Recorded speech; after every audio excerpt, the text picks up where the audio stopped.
पाकिस्तान के इदारे से, हिंदुस्तान के तमाम इदारों से इंसाफ की उम्मीद है, क्योंकि ये दोनों जो कंट्रीज हैं डेमोक्रेटिक कंट्रीज हैं, दोनों कंट्रीज के पास अपना कॉन्स्टिट्यूशन है, संविधान है, इनके पास अपने इदारे हैं। हिंदुस्तान से हमें कोई थ्रेट नहीं है सिवाय एक शख्स एपी सिंह के, कोई थ्रेट हमें नहीं है। हिंदुस्तान से लोग मोहब्बत का इजहार कर रहे हैं, प्यार का इजहार कर रहे हैं।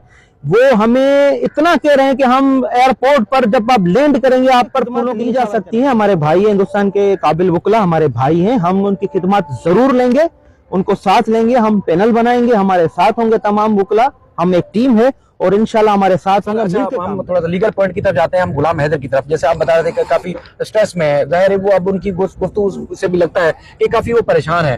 तो आप इस्लामाबाद गए, हाई कमीशन ने आपको टाइम दिया, आपको फॉरेन ऑफिस ने टाइम दिया, तो आप, चूंकि हमने एक इंटरव्यू भी लिया था, लेकिन अब आप किस हद तक और उम्मीद है कि आपको वो इदारे सपोर्ट करेंगे जिनके पास आप खुद चल के गए, आप अपने क्लाइंट को साथ लेके गए? हिंदुस्तान की हाई कमीशन से मैं बड़ा पुरुम्मीद हूं, पाकिस्तान की फॉरेन मिनिस्ट्री से मैं बड़ा पुरुम्मीद हूं, पाकिस्तान की सुप्रीम कोर्ट से मैं बड़ा पुरुम्मीद हूं, हिंदुस्तान की इंटीरियर गवर्नमेंट से, फॉरेन मिनिस्ट्री से, पाकिस्तान के इदारे से, हिंदुस्तान के तमाम इदारों से इंसाफ की उम्मीद है, क्योंकि ये दोनों जो कंट्रीज हैं डेमोक्रेटिक कंट्रीज हैं, दोनों कंट्रीज के पास अपना कॉन्स्टिट्यूशन है, संविधान है, इनके पास अपने इदारे हैं। नाइंसाफी नहीं करेंगे, दोनों ममालिक नाइंसाफी नहीं करेंगे, हक की बात करेंगे, इंसाफ की बात करेंगे, और हक इंसाफ की जब बात आएगी तो गुलाम हैदर की फतह होगी और गुलाम हैदर को इंसाफ जरूर मिलेगा, बच्चे पाकिस्तान में जरूर होंगे। सर, गुलाम हैदर का जो एक पॉजिटिव एटीट्यूड है, बड़ा लोग उसको अप्रिशिएट कर रहे हैं, इंडिया में भी पाकिस्तान में भी, कि जैसे मेहदी अली काज़मी साहब डट के अपनी बच्ची को वापस लाने के लिए वो भी डटे हुए हैं। आप, जाहिर है आपका साथ है, तो और ज्यादा हमें उम्मीद भी है कि बहुत जल्द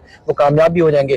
तो अब अगला स्टेप क्या होगा अगर वहां से फॉरेन ऑफिस से जवाब नहीं आता, हाई कमीशन जो है वो रिस्पॉन्स नहीं करता, तो उसके बाद अगला स्टेप क्या होगा? देखिए, अगला स्टेप जो है हमारा प्लान बी है, और प्लान बी अभी हमने डिस्क्लोज नहीं किया है, और प्लान बी के डिस्क्लोजर का इंतजार है एपी सिंह साहब को।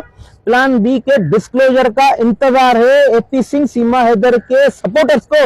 उनको पेट में दर्द है, उनके पेट का दर्द जब तक बढ़ेगा और बढ़ेगा, जब हमें ग्रीन सिग्नल मिलता है हमारे प्लान ए से, अगर वहां से कोई पेशरफ्त अच्छी नहीं आती है जिससे हम मुतमईन ना हो, तो हम प्लान बी की तरफ जाएंगे, और प्लान बी इंशाल्लाह जल्दी आप सामने रखेंगे, आपके चैनल के तवस्सुत से आप तमाम लोगों के सामने रखेंगे। उम्मीद है कि प्लान ए हमारा सक्सेसफुल हो जाएगा, अदरवाइज प्लान बी की तरफ जाएंगे। सर, इसी से जुड़ा एक सवाल है कि जैसे मिसाल के तौर पर गुलाम हैदर और आप इंडिया जाते हैं, जाहिर कानून आपको इजाजत देता है, वीजा लेके जाएंगे, लेकिन वहां से इंडिया से कुछ इस तरह की धमकी हमें पैगाम भी वहां से आ रहे हैं कि गुलाम हैदर वहां जाएंगे तो उनको गिरफ्तार कर लिया जाएगा।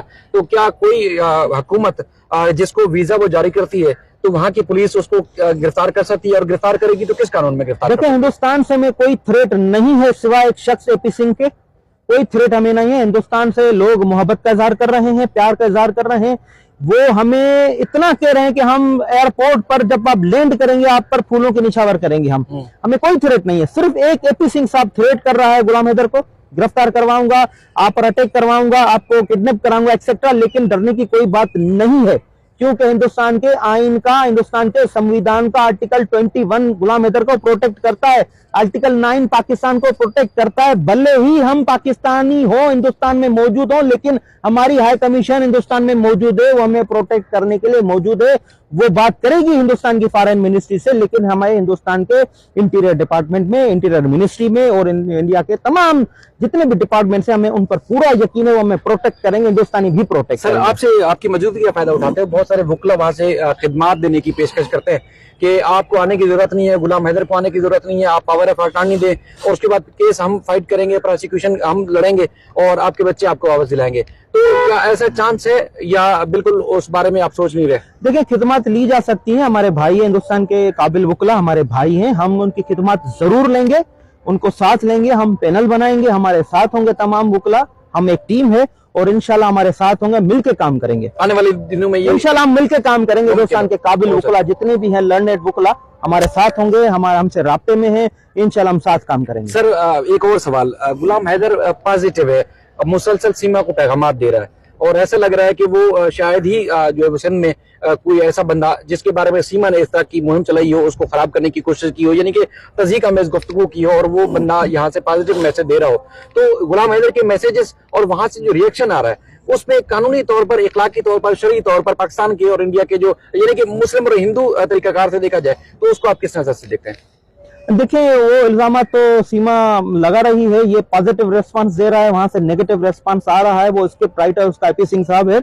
ऐसा नहीं होना चाहिए। अगर नेगेटिव यहाँ से इल्जामात जो है लगाए जाते गुलाम हैदर की तरफ से या रोशन अली अजीम की तरफ से, तो ऐसे ही घिनौने इल्जाम लगाए जा सकते थे जिनका ताल्लुक हकीकत से है। लेकिन हमने, वो खातून है और हम अखलाक जानते हैं, हम कानून जानते हैं, हम जानते हैं कानून, हम जानते हैं अखलाक, इसलिए हम अखलाक और कानून के अगेंस्ट कोई बात नहीं करेंगे। एक तो वो एक खातून है, हम जानते हैं हमारी मान क्या, हम जानते हैं हमारी मर्यादा क्या है, हम तालीम याफ्ता लोग हैं, हम बद अखलाक नहीं है जैसे वो वकील साहब इल्जामात लगा रहा है। हमने ऐसी तालीमात हासिल नहीं की है, न स्कूलों में, न वालिदैन से, न ही हमने उस्तादों की तरफ से। इसलिए वो जो नेगेटिव जो इल्जामात लगाए जा रहे हैं, मैं उसको कंडेम करता हूं। अच्छा सर, एक सवाल ये आता है कि सीमा कहती है जी गुलाम हैदर ने, या उसके बाद फिर बार बार एपी सिंह भी ये बात कर रहा है कि गुलाम हैदर ने एक दुकान खोल ली है यूट्यूब चैनल बना के। तो आप क्या समझ रहे हैं कि गुलाम हैदर ने अपने प्लेटफॉर्म से ये काम शुरू करके अच्छा किया है या दुरुस्त नहीं किया? देखिए, गुलाम हैदर का यूट्यूब चैनल बनाना या गुलाम हैदर का अपना आवाज पूरी दुनिया तक पहुंचाना, इसमें मैं इस बात को गलत नहीं समझता हूं। गुलाम हैदर का जो यूट्यूब है वो उसका हक है, बना सकता है, इसमें कोई न कानूनी रुकावट है न अखलाकन रुकावट है। एपी सिंह साहब का जो इल्जाम है सरासर गलत है, वो पैसों के हवाले से उसने चैनल नहीं बनाया हुआ है, क्योंकि सरहद पार सीमा है, सरहद पार उसके बच्चे हैं। तो गुलाम हैदर का मैसेज देने के लिए पाकिस्तान से हिंदुस्तान में उसने ये चैनल क्रिएट किया हुआ है। गुलाम हैदर के आप सब्सक्राइबर देखेंगे, इससे 2 या 3 हजार सब्सक्राइबर है, ज्यादा सब्सक्राइबर नहीं है। मिलियंस में जब सब्सक्राइबर हो तो उन मिलियंस में सब्सक्राइबर की वजह से मिलियंस में व्यूज आते हैं, तो वहां से पैसों की कमाई होती है। गुलाम हैदर की कोई कमाई नहीं है मेरे भाई। गुलाम हैदर का जो है वो सिर्फ मैसेज देने के लिए चैनल बनाया। हाँ, अगर चैनल बनाना कोई जुर्म नहीं है, बनाया है तो मैं उसको दुरुस्त समझता हूं और तमाम लोगों को कहता हूं कि गुलाम हैदर के इस चैनल को सब्सक्राइब करें और बेल का आइकन भी जरूर दबा दें, उसका हक है, क्यों नहीं बनाया। और दूसरा एक चीज और हो सकती है ना कि गुलाम हैदर की सच्चाई असल में उनको हजम नहीं हो रही, क्योंकि किसी दूसरे चैनल पे गुलाम हैदर बात करता है या गुलाम हैदर से सवाल होते हैं तो वो चीज सामने नहीं आती, पॉजिटिव वे में सामने नहीं आती, जिसमें गुलाम हैदर के मामला को बेहतर तरीके से पेश किया जाए। गुलाम हैदर ने एक अच्छे टूल के तौर पर अपना चैनल खोला है, तो उसमें वो अपनी मर्जी की, अपने दिल की बात जब चाहे जिस वक्त चाहे दुनिया तक पहुंचा सकते हैं। इसी वजह से तो सीमा को भी तकलीफ हो रही है और एपी सिंह को भी तकलीफ हो रही है। तो सर एक चीज है कि अगर ये गुलाम हैदर जाहिर जो सुजू कर रहे हैं, वो कहते हैं कि मुझे जिंदगी भर भी बच्चों को वापस लाने के लिए जंग लड़ना पड़ी, तो जंग लड़ेंगे, तो कहीं आप बीच में उनका रास्ता तो छोड़ तो नहीं देंगे, आप थकार के बैठ जाए? देखें, जब तक रोशन अली अजीम की जान में जान है, मैं जिंदा हूं, तब तक मैं गुलाम हैदर का साथ नहीं छोड़ूंगा। मैं गुलाम हैदर के साथ आखिरी सांस तक हूं, जिंदगी की आखिरी घड़ी तक हूं, और गुलाम हैदर का साथ जिंदगी भर में छोड़ने वाला नहीं, क्योंकि वो मजलूम है, क्योंकि वो बेसहारा है, क्योंकि उसके साथ जुल्म हुआ। उसकी जिंदगी भर की जितनी भी कमाई थी, जिंदगी भर की जितनी भी जमा पूंजी थी, जितनी भी उसके जो कुछ भी था, वो तबाह बर्बाद हो गया। इंसानियत का सबसे बड़ा केस है, और गुलाम हैदर का साथ जिंदगी भर में नहीं छोड़ूंगा। हाँ, अगर मेरी जिंदगी खत्म हो जाती, मेरी सांस बंद हो जाती है, तो मैं तमाम लोगों से माफी चाहूंगा, गुलाम हैदर से भी माफी चाहूंगा। जब तक मैं जिंदा हूं तब तक मैं गुलाम हैदर के साथ रहूंगा, गुलाम हैदर के साथ हूं। हाँ, मैं रास्ता रोकूंगा, मैं एपी सिंह का रास्ता रोकूंगा, मैं सीमा हैदर का रास्ता रोकूंगा, मैं उन तमाम लोगों का रास्ता रोकूंगा जो रुकावट होंगे गुलाम हैदर की बच्चों की हवालगी के रास्ते में, मैं उनका जरूर रास्ता रोकूंगा। सर, एक और चीज है कि पिछले कुछ दिनों से रीमा की जो वॉइस रिकॉर्डिंग है वो सामने आती है, और वो भी भरपूर अपनी बहन को शर्म दिलाने की कोशिश कर रही है कि बाप की बरसी आई, उसने कोई पैगाम नहीं दिया, और वो जैसे नाच गाना उसका जारी था उस तरह ठुमके वो लगा रही थी। तो उनके पैगामात और इनकी फैमिली से, यानी कि जो सीमा के अपने खानदान वाले हैं, वो बार बार पैगामात भेज रहे हैं कि वो झूठी भी है, मकार भी है, गुलाम हैदर सच पे था और सच पे है। तो उनके पैगामात का क्यों असर नहीं हो रहा, क्या वजह हो सकती है? दूसरा, लीगली जैसे आप गुलाम हैदर के साथ फाइट कर रहे हैं, लीगली वो आपके साथ क्यों नहीं जुड़ रहे? कुछ वजह है जो आप बता सकें? देखें, गुलाम हैदर का पर्सपेक्टिव हो सकता है रीमा और सुमेरा की तरफ से कोई अच्छा, लेकिन गुलाम हैदर का अच्छा नहीं है कुछ। लेकिन मैं अपनी पहली बात पर कायम हूं कि सुमेरा, रीमा, वो सीमा हैदर से मिली हुई थी, उसकी वजह से ही ये हुआ।